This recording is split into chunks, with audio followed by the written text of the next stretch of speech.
हमारा सौभाग्य है कि हमको योग करने का, वैदिक चिंतन करने का, वैदिक विज्ञान को समझने का, what is the Vedic science, to understand that thoughts. Vice chancellor महोदय ने हमको ये स्थान प्रोवाइड किया और DSW राजकुमार जी ने इतनी सुविधा प्रदान की कि सब कुछ रिकॉर्ड हो रहा है। जो लोग यहाँ पर नहीं आ पा रहे क्वारंटाइन की वजह से, वो अपने घरों में सुन सकते हैं। लाइव ये MDU पे जाता है, तो हमें धन्यवाद करना चाहिए अपने कुलपति महोदय का और अपने DSW राजकुमार जी का। तो आज हम थोड़ी सी चर्चा करेंगे कि how to increase will power. There is no food to increase will power, no medicine, no shot injection to improve your will power. तो विल पावर को कैसे इंक्रीज किया जाए? According to medical science we have 5 bodies. हमारे पास में 5 शरीर हैं। इसको समझिए आप। इसको बोलते हैं कोश। कोश का मतलब होता है शरीर। अन्नमय कोश, जो कुछ हम खाते हैं उससे शरीर बनता है। इसमें 10 चीज़ें हैं, 5 ज्ञानेंद्रिया, 5 कर्मेंद्रिया। उसके बाद में है प्राणमय कोश, जो हम श्वास लेते हैं। ये शरीर कितना भी लंबा चौड़ा मजबूत हो, प्राण नहीं है इसके अंदर, तो इसको हम कहाँ ले जाते हैं? शमशान घाट में, फुनरल होम में ले जाते हैं। तो प्राण भी 10 हैं, प्राण, अपान, समान, व्यान, उदान, नाग, कूर्म, किरकल, देवदत्त और धनंजय। 5 प्रमुख प्राण हैं, 5 उपप्राण हैं। ये सारे शरीर को संभाले हुए हमारे। तीसरा शरीर है मनोमय कोश। मन कहते हैं, दिखता नहीं है मन, और माइंड उसका अनुवाद नहीं है। माइंड तो ये सारे का है, और ये तो भौतिक है। भौतिक तो मन भी है, मन भी जड़ है, लेकिन वो दिखता है माइंड के अंदर क्या है, कहाँ मेमोरी पावर है, कहाँ से आई साइड चल रही है, कहाँ से हम सुन रहे हैं, वो सारे सेंटर डिफाइन कर लिए हैं। लेकिन मन तो भी डिफाइन नहीं हुआ। तो मन का काम है संकल्प, विकल्प करना, विचार करना। जो भी मन में विचार आएंगे, ये काम करूं, ये काम न करूं, मन में आएंगे सबसे पहले। फिर चौथा शरीर है विज्ञान में कोश, जिसे बुद्धि बोलते हैं। और बुद्धि जो है वो डिसीजन मेकिंग का काम करती है। अध्यवसाय आत्मा बुद्धि डिसीजन मेकिंग करती है कि भाई इसमें से मुझे ये काम करना है।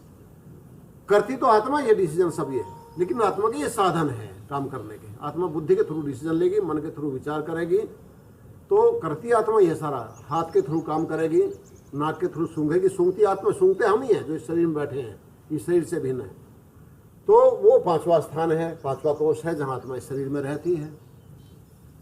तो उद्देश्य हमारा ये है कि हम इस शरीर में देखें कि हम रहते कहाँ हैं।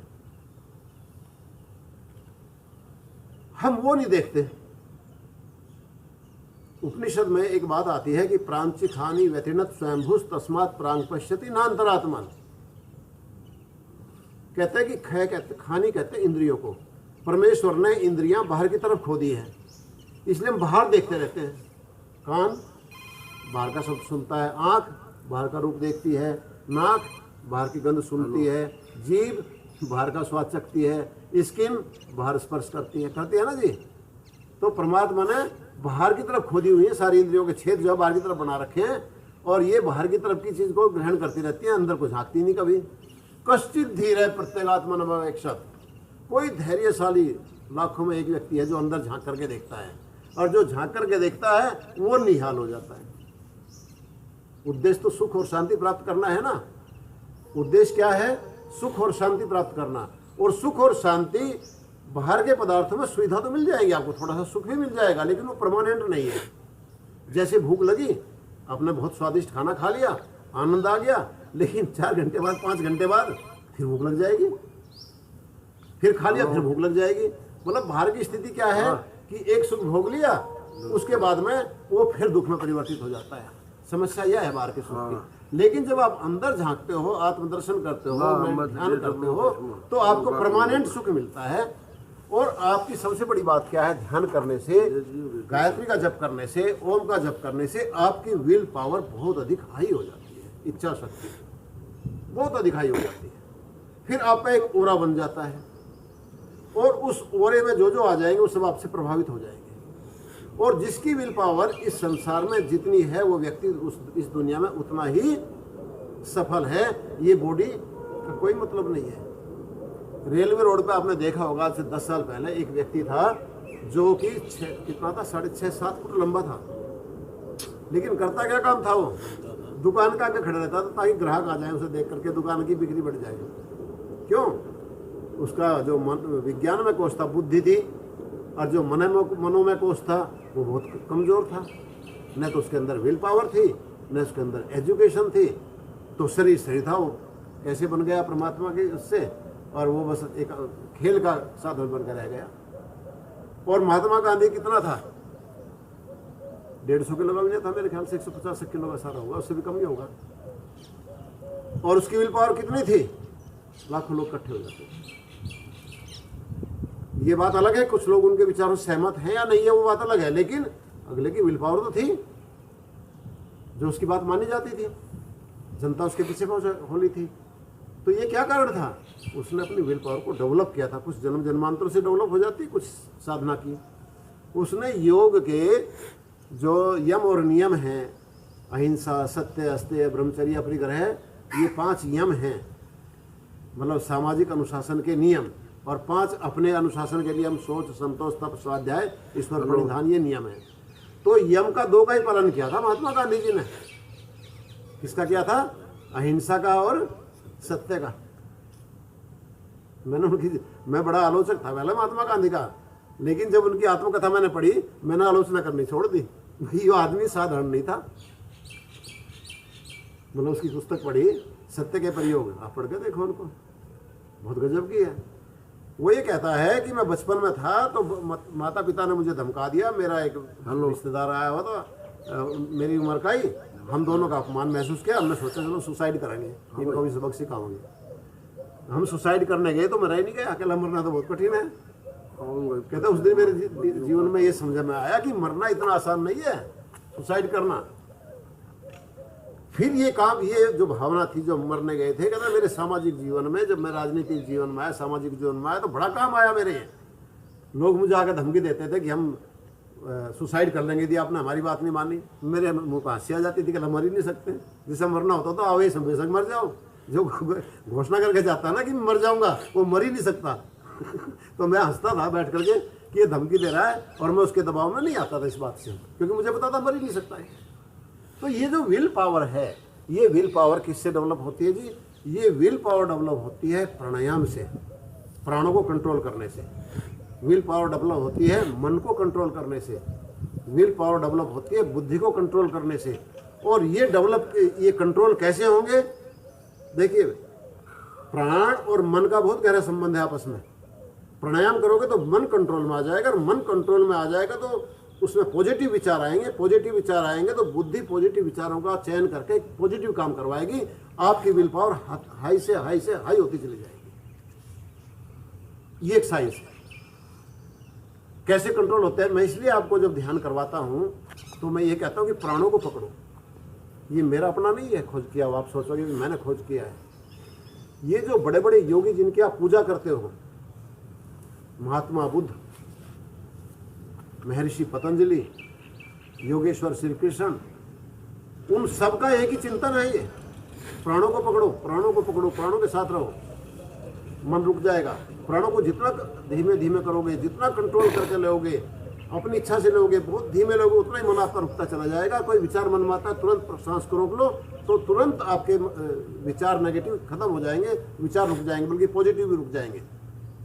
नींद तो तभी आएगी ना जब पॉजिटिव विचार भी रुक जाए और नेगेटिव भी रुक जाए। बहुत ज़्यादा खुशी में भी नींद नहीं आती। जब घर में शादी के टाइम पर 10-20 मेहमान आ रहे हों और खुशी खुशी में दौड़ते फिरते, फिर भी नींद नहीं आती, 3 बजे तक जागते रहते हैं लोग।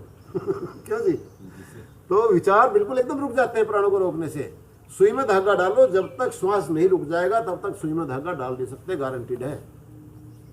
डाल के देख लो, तो बिल्कुल हाथ कंगन को आरसी क्या, पढ़े लिखो का फारसी क्या, है तो प्रत्यक्ष प्रमाण है। क्यों जी? तो प्राणों को कंट्रोल करो, प्राणायाम करो, जप करो ओम का, जप करो गायत्री का, आपकी विल पावर बहुत हाई हो जाएगी। गायत्री मंत्र में इतनी बड़ी पावर है, इतनी बड़ी पावर है, यदि बैठ करके आप 1 घंटा गायत्री मंत्र का जप कर दो 1 महीने तक, तो आपके बिल्कुल व्यक्तित्व बदल जाएगा। विल पावर हाई हो जाएगी, नेगेटिविटी बिल्कुल खत्म हो जाएगी, आपका ब्लड प्रेशर ठीक हो जाएगा, डिप्रेशन ठीक हो जाएगा, बहुत सी बीमारियां कट जाएगी, क्योंकि 95% बीमारी तो माइंड से चल रही है। 95% बीमारियां कहाँ से चल रही हैं? माइंड से चल रही है। माइंड में से नेगेटिविटी खत्म हो गई, नेगेटिविटी खत्म होगी तो उसका सारा असर आपके हार्ट पर जाएगा, डाइजेशन सिस्टम पर जाएगा, आपके ब्लड सर्कुलेशन पर जाएगा, आपकी किडनी पर पॉजिटिव इफेक्ट जाएगा, आप बिल्कुल एकदम स्वस्थ रहेंगे। ये साइंस है इसके पीछे। और नहीं तो आप कितनी दवाई खा लो, यदि नेगेटिव विचार है तो ब्लड प्रेशर ठीक करके दिखा दो मुझे। किसी को क्रोध आता है, दवाई खाता रहेगा, ब्लड प्रेशर ठीक नहीं होगा। कोई बैठे बैठा ही मन में गाली देता रहता है, किसी को उल्टा सोचता रहता, ठीक कैसे होगा? वो हो ही नहीं सकता। आपने देखा होगा जो हाई लेवल के लोग हैं, जब वो मिलने जाते हैं तो फूल का गुलदस्ता ले जाते हैं। देखा होगा ना आपने, बीमारी के पास जब जाते हैं।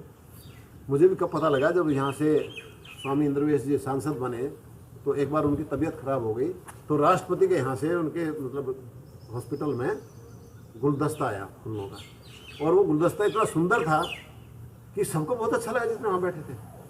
तब मेरे ये बात समझ में आई कि फूल क्यों भेजते हैं, फूल अपने घर में क्यों लगाते हैं। ताज़ा फूल, बासी फूलों से वो खुशी नहीं मिलती, उसमें एक पॉजिटिवनेस निकलती है, सारा वातावरण महक जाता है घर में। और यदि वही फूल मुरझा जाए 2 दिन के बाद फिर रखो, फिर उनमें से नेगेटिविटी निकलनी शुरू हो जाती है। इसलिए घर में बेकार का सामान, कूड़ा सामान, बेकार का सामान नहीं होना चाहिए, नेगेटिविटी आ जाती है घर में। बिल्कुल साफ सुथरा घर का रखोगे, सफाई रखोगे, सोच जो नियम है, आप नहाओ, साफ कपड़े पहनो, आपका मन वैसे ही प्रसन्न रहेगा। और आप बिना नहाए, बिना कपड़े धोए 3 दिन तक पहनते रहो, आपको अपने से नफरत हो गया, नफरत होते ही नेगेटिविटी निकलेगी मन से। ऐसे ही घर में कूड़ा देख करके, पड़ोस में कूड़ा देख करके नेगेटिविटी निकलती है मन से। तो इसलिए नियमों में कहा शौच सबसे पहला रखा है नियम का, सभी पवित्रता रखो, सफाई कपड़ों की रखो, शरीर की रखो, गली की रखो, घर की रखो, मन की सफाई रखो नेगेटिव विचारों से, तो आप खुश रहोगे और आपकी जो विल पावर है ये बहुत हाई रहेगी। तो ये सारा योग परमात्मा के लिए नहीं है, परमात्मा मिल जाएगा वो अलग बात है, वो तो समझना उसका एक्स्ट्रा बोनस हो गया आपको, लेकिन आपकी नेगेटिविटी खत्म हो जाए पूरी तरह से, उसके लिए है सारी चीजें। ठीक है ना जी, ये उसके लिए कंप्लीट। तो नेगेटिविटी नहीं आनी चाहिए। तो इसलिए जब जो है इसमें कोई पाखंड नहीं है, ये एक साइंस है। ओम का जप करो आप बैठ करके, 21 बार करो, 31 बार करो, 101 बार करो, आप एकदम रिलैक्स हो जाओगे और आपको नींद आ जाएगी। करके देख लो, आज ही करके देख लो, एकदम नींद आ जाएगी। तो ये है साइंस। हम तो मतलब जो ये अन्नमय कोश है, जो 5 कोश गिनाए, इसका भी ध्यान नहीं रखना आता। हमें क्या खाना यही नहीं हमें पता, हम क्या खा रहे हैं। पेट्रोल डलवाते हो ना गाड़ी में, आप ये देखते हो भाई बिच्छा लाल का पेट्रोल बहुत अच्छा है, कांदा का पेट्रोल बहुत अच्छा है, 5 किलोमीटर जाएंगे डलवाने के लिए। अरे आपका स्कूटर खराब हो जाएगा, गाड़ी खराब हो जाएगी तो दूसरी मिल जाएगी, मिस्त्री भी ठीक कर देगा। समोसा कहीं भी डाल लेते खड़े होकर के पेट में, पानी पूरी कहीं भी, पानी पतासे कहीं भी डाल लेते हैं पेट में, गोलगप्पे ये भी देखते कि ये किस तेल में बने हैं, कितनी धूल जमी हुई है, खिलाने वाला कैसा व्यक्ति है। आप खाना खाओ, यदि कोई खाना क्रोध में बनाते हैं, क्रोध का खाना खा लिया आपने तो आपको भी क्रोध आ जाएगा। कोई खाना यदि किसी के यहाँ कोई डेथ हुई है और वो निराशा में रो करके खाना बना रहे हैं घर वाले, और आप उसको खा लो, आप भी बैठकर रोने लगोगे, निराशा छा जाएगी जब एक आदमी बैठोगे। तो ये असर तो बनाने के साथ आ जाता है खाने में, आप समझे नहीं। इसलिए हमारे यहाँ क्या, हमारे यहाँ नहीं, मैंने पुरानी इंग्लिश की मूवी देखी, मतलब वो भी जब खाना खाते हैं तो पहले प्रार्थना करते हैं हाथ जोड़ करके। हम तो सोचते थे कि हमारी वैदिक साहित्य में लिखा हुआ है, हमें गुरुकुल में प्रार्थना करवाते थे कि हे परमपिता प्रभु, ये जो मुझे खाना मेरे सामने है ये आपका दिया हुआ है, आपका बहुत बहुत धन्यवाद, और ये खाना मेरे लिए, मेरे परिवार के लिए, मेरे पशुओं के लिए भी हेल्दी हो, ये प्रार्थना करते थे। ओम अन्न पते अन्न शन्नो देहि अन्न मीवश्य सुस्मिणे प्रप्रदातारंतारि समूर्जन्नो देहि द्विपदे चतुष्पदे। द्विपदे चतुष्पदे, चतुष्पार किसके होते हैं? 4 पैर पशुओं को, कि हमारे लिए 2 पैर वालों के लिए, हमारे संतानों के लिए और पशुओं के लिए भी हितकारी हो ये खाना। तो ये प्रार्थना मैंने अंग्रेजी मूवी में देखी, मतलब एक वो बैठ के पहले हाथ जोड़ते हैं। ये हाथ जोड़ने से ये नहीं कि खाना बहुत बढ़िया बन जाएगा, हमारी नेगेटिविटी बाहर हो जाएगी। और नेगेटिविटी मन से बाहर हुई, हाथ जोड़ने से, प्रार्थना करने से, फिर वो जो खाना हम खाएंगे वो खाना हमको एनर्जी देगा। आप समझे ना इस बात को? तो ये चीज़ है। ऋतुओं के परिवर्तन पर बीमारियां होती हैं।